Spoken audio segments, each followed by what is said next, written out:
There is a place in Sicily where time has stood still, trapping a luxury so unbridled it seems like a dream, hidden for centuries.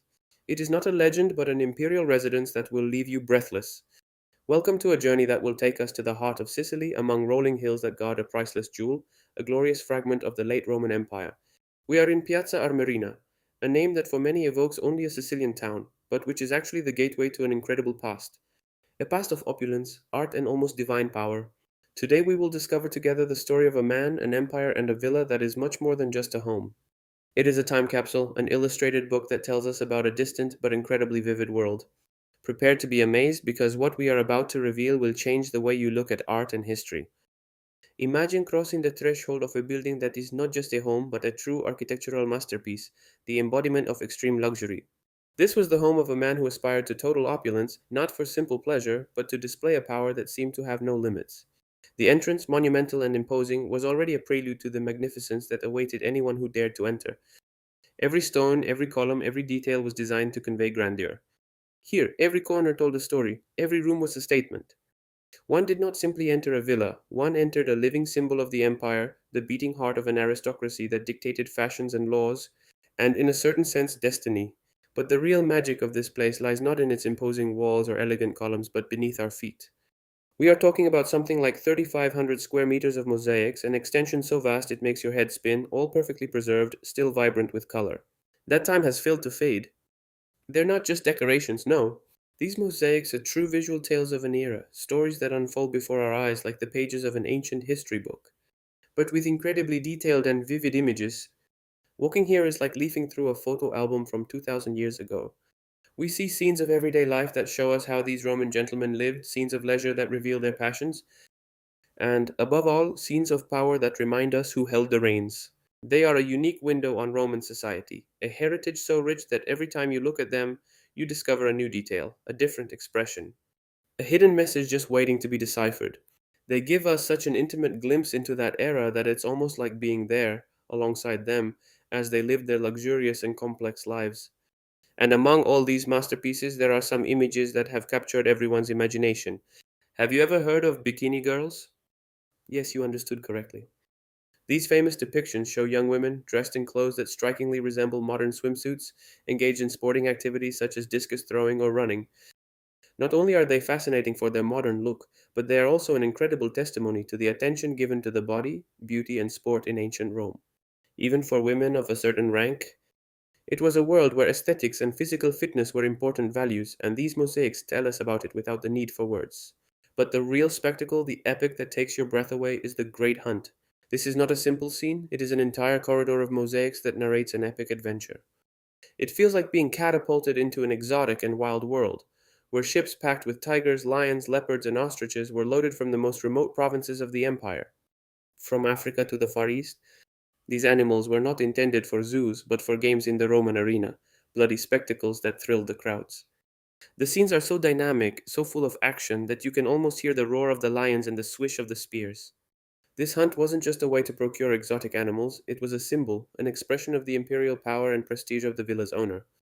It was a way of saying, "The whole world is at my feet, and I can afford to bring its most ferocious creatures for my amusement and that of my people." It was a demonstration of strength, of immeasurable wealth, and of a control that extended far beyond the borders of the Mediterranean. Every tense muscle of the hunters, every terrified look of the animals, every detail of the ships and the distant landscapes, it is all there, frozen in time, to tell us a story of greatness and domination. Life in this villa, as you can imagine, was a hymn to luxury and pleasure. The private baths were real spas with hot and cold water, rooms for relaxation and massages, a luxury we can only dream of today. The immense corridors connected the various sections of the villa, allowing the owner and his guests to move between the different areas without ever feeling oppressed. The enchanted gardens, filled with fountains, statues, and exotic plants, offered a refuge from the Sicilian heat and a perfect place for meditation or important conversations. This villa, however, was not just a house, it was a symbol, a statement. It was a manifesto of absolute power, an assertion of wealth that few could match. Every element, from the choice of marble to the subjects of the mosaics, was carefully selected to impress, to communicate the extremely high status of its occupant.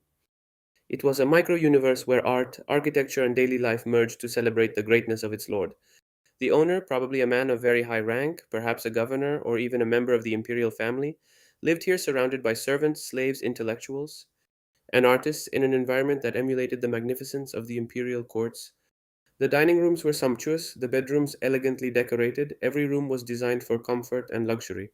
The staterooms and where guests were received and business was conducted were the most impressive, with mosaics celebrating the mythological deeds or virtues of the host. It was a place where decisions were made, where alliances were forged, and where power was exercised with discretion and magnificence. The complexity of the Villa del Casale is not limited to its size or the richness of its decorations. It reflects the complexity of late Roman society, an era of great change, but also of extraordinary cultural and artistic richness. It was a world where the Mediterranean was the beating heart of a vast empire, and Sicily, with its strategic position and fertility, played a fundamental role. The villa fits perfectly into this context, being a magnificent example of how the Roman aristocracy continued to invest in landed property and to create places of extraordinary beauty and luxury even when the empire began to show the first signs of collapse. But how did such a sumptuous and fragile place resist time, wars, looting, and abandonment? Here lies the real twist, the unexpected turn that saved the Villa del Casale and allowed us to admire it today in all its splendor. It was not human intervention nor divine protection. His salvation came from a disastrous event, a flood. Yes, you understood correctly. Centuries ago, a catastrophic flood, probably aggravated by landslides and mudslides, covered the villa with a thick layer of mud and debris. For a long time, it was thought that this was its end, its destruction. Instead, paradoxically, it turned out to be his greatest blessing. That mud, that soil that seemed to have swallowed her forever, became her best protection. It acted like a blanket, sealing and preserving the mosaics and the underlying structures from the ravages of time, the elements, looters, and even prying eyes. Imagine the centuries passing, the world changing, empires falling, while under that blanket of earth the villa slept undisturbed. Its vivid colors and its intact stories waiting to be rediscovered. It was a natural protection, a sort of involuntary hibernation that stopped the clock, keeping intact a heritage that would otherwise have been lost forever. When archaeologists began excavating in the 20th century, they found a priceless treasure. They have unearthed an entire city underground, a forgotten world that has emerged with astonishing strength and beauty. The Villa del Casale is today the most precious archive of images of the Roman world that has ever existed. It is a visual library, an open air art gallery that offers us an unprecedented glimpse into the life, customs, beliefs, and art of a glorious age. It shows us the details of everyday life, from women's hairstyles to children's games, from hunting techniques to the mythological scenes that adorn their homes. It continues to amaze and fascinate scholars and visitors from all over the world. It's a powerful reminder of how surprising history can be, of how the past can resurface in unexpected ways to tell us incredible stories. It reveals to us the secrets of an era that has left an indelible mark on history and invites us to reflect on the fragility and resilience of human heritage. Don't miss the next video to discover another hidden treasure.